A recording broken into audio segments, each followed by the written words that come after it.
स्वागत है सर आपका हमारे चैनल में। एक बार अपना परिचय हमारे दोस्तों को दीजिए। मेरा नाम संतोष कुमार चौधरी,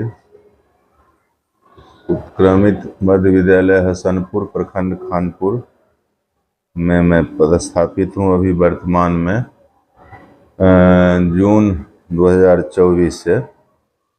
उससे पूर्व मैं उत्क्रमित मध्य विद्यालय मसीना खानपुर में था और मैं यहाँ पदस्थापित हुआ। उस समय प्रधानाध्यापक श्री सरोज कुमार झा थे, पचगामा निवासी, जो जुलाई 25 में सेवानिवृत्त हो गए। उसके बाद मैं प्रभार में आया। बात करेंगे आप शुरुआत से, तो आपका जन्म कहाँ पे? मेरा जन्म तो गांव में ही हुआ। गांव का नाम? मूल मेरा घर हुआ ठाहर बसरिया पंचायत, जो प्रखंड रोसड़ा के अंतर्गत आता है। आपकी शिक्षा कहाँ से हुई?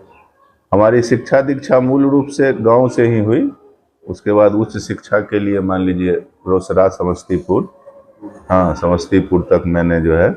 मैट्रिक किस वर्ष में और कहाँ से किया? मैट्रिक मैंने 1989 में किया, हाई स्कूल बैजनाथपुर से। उसके बाद इंटरमीडिएट में मैं गया रोसड़ा शशि कृष्णा महाविद्यालय से।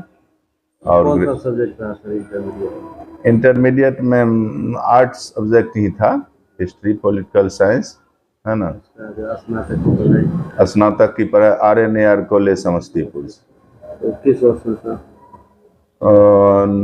91 में हो गया इंटर, और 94 में मैंने स्नातक की परीक्षा। जिस वर्ष आपका स्नातक था उसी वर्ष? हाँ उसी तो वर्ष। क्या सर पहले से विचार था शिक्षक बनना है, या संयोगवश आया और आपने भर दिया? हाँ, संयोगवश मौका मिला, है ना। उम्र भी हम लोगों का कम ही था, लेकिन जो सामने में मौका आया उसको जो है स्वागत करके इस क्षेत्र को मैंने अपनाया और बखूबी चाहा कि हमसे समाज को, बच्चे को कुछ लाभ हो। ऐसा 94 में आपको सेवा आपकी शुरुआत हुई, तो कहाँ पे पहले पोस्टिंग कहाँ हुई? मसीना खानपुर, तो जहाँ खानपुर प्रखंड का भी BRC है। कितने वर्षों तक वहाँ पे? 32 वर्षों तक लगभग वहाँ पे। और उसके बाद यहाँ पर? उसके बाद तो जब आप वर्तमान विद्यालय में आए तो यहाँ की क्या स्थिति थी? जब आप प्रधानाध्यापक बने तो जो आपने बदलाव किया? भौगोलिक स्थिति कुछ मिला जुला के यहाँ सही नहीं है। आप भी आए हैं तो देख रहे हैं, रास्ता का प्रॉब्लम, चहारदीवारी का अभाव, है ना। चूँकि चहारदीवारी इसी विद्यालय के मध्य होकर के इस टोला में के लिए रास्ता है, तो चाह करके भी लोग इसको घेर नहीं पाते हैं, स्थानीय लोग। और रास्ता का तो प्रॉब्लम आप लोग देख ही रहे हैं कि निजी लोगों का जमीन है। बहुत असुविधा होती है बरसात में, खास करके तो बहुत ही असुविधा होती है। या खेतों में लोग पटवन करते हैं, उस समय में रास्ता बाधित हो जाता है। बरसात के समय में तो हम लोग गाड़ी बांध पर ही छोड़ देते हैं, पैदल ही चल करके पानी हेल करके विद्यालय तक पहुंचते हैं। बाकी उस समय में शिक्षकों की संख्या भी पूरी थी। अब इधर आकर के शिक्षक जो है, प्रधानाध्यापक लेके हम 8 मात्र बचे। तो असुविधा तो कुछ होती है क्लास वर्ग संचालन में, लेकिन खैर काम चल रहा है, जो व्यवस्था है उसके अधीन। लेकिन सरकार से हम चाहते थे कि रास्ता और चहारदीवारी का व्यवस्था हो जाता तो हम ज़्यादा बच्चे को सुरक्षित रख पाते हैं। तब शिक्षा से हटकर बात करेंगे तो आपका पारिवारिक परिवेश कैसा है? पिताजी क्या करते हैं? पिताजी भी टीचर थे। शिक्षा का शुरू से? जी।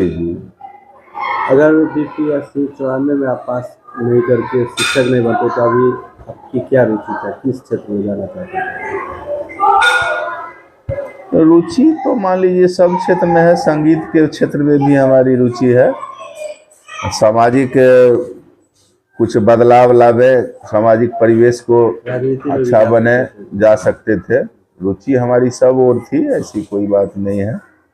और शिक्षा क्षेत्र में भी रह करके हम सामाजिक उत्थान के लिए या उसके सुधार के लिए काम करते हैं। ऐसा नहीं है कि अब टीचर बन गए तो हम समाज से मुंह मोड़ लिए हैं, ऐसी कोई बात नहीं है। चाहते हैं कि समाज में परिवर्तन हो, सुधार लाए, है ना। हमारे चैनल के माध्यम से जो भी लोग आपको देख रहे हैं उनको क्या संदेश देना चाहेंगे? हम लोगों को यही संदेश देना चाहे कि अपने फर्ज के प्रति ईमानदार रहे। हमारा जो मूल कर्म है उस कर्म को बखूबी निभावे, उसके बाद अपने अन्यथा काम को ले। हाँ, अपने ऑफिस समय में अपने हमारा जो मूल उद्देश्य है, हमारा जो काम है, उस काम को बखूबी निभाने के बाद ही जो है अपने निजी कामों में ध्यान दें। हम यही लोगों से कहेंगे और समाज को जागरूक करें। हमसे बात करने के लिए आपका धन्यवाद। बिल्कुल, आपको भी धन्यवाद।